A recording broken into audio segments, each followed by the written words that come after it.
જય શ્રી કૃષ્ણ બધાને. કેમ છો? હવે હું તમને બીવડાતો નહીં, ખાલી વિચાર કરો એવું કહું છું. રિસેન્ટલી એક ભાઈબંધ હોસ્પિટલમાં એડમિટ થયા આઈસીયુમાં. તો એના ચાર્જેસ મેં જોયા ને, તો જ્યારે મિનિમમ એન્ટર થાય ડાયરેક્ટ 20,000થી ચાલુ થાય. એ જેટલા દિવસ થાય એનું બિલ વધતું જાય.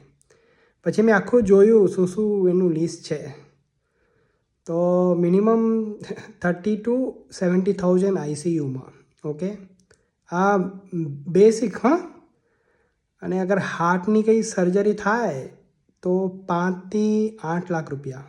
ઓકે, અને અગર કેન્સર થાય તો 15 થી 25 લાખ રૂપિયા ટ્રીટમેન્ટના. એ 6 થી 9 મહિના, 12 મહિના લાગે, 2 વર્ષે લાગે. અને લાસ્ટ કિડની ટ્રાન્સપ્લાન્ટ કર્યું હોય તો મિનિમમ 20 લાખ રૂપિયા. તો હેલ્થને સાચવો, કેમ તો બધી કમાઈ જતી રહેશે, પાછી જે નોર્મલ હેલ્થ છે એ થતાં બહુ ટાઈમ લાગે, તમારો ટાઈમ વેસ્ટ થશે. ઇન્દોસિવા પ્રોડક્ટ અપનાવો. એ ઓર્ગેનિક ખોરાક છે.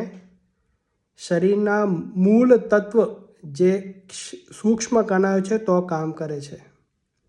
અને એનું પ્રૂફ થયું છે હોસ્પિટલમાં કે આ વસ્તુ આપવાથી, લેવાથી શરીરમાં એન્ટીઓક્સિડન્ટ વધે છે, જેનાથી તમારી એજ ઘટી જશે. ધાર કે તમે 80 વર્ષ જીવવાના હોય તો બીજા 20 વર્ષ વધારે જીશો. એટલે ઇન્દોસિવા પ્રોડક્ટ અપનાવો, વિચારો અને પછી ડિસિઝન લેજો. ચલો, જય શ્રી કૃષ્ણ, જય સિયારામ.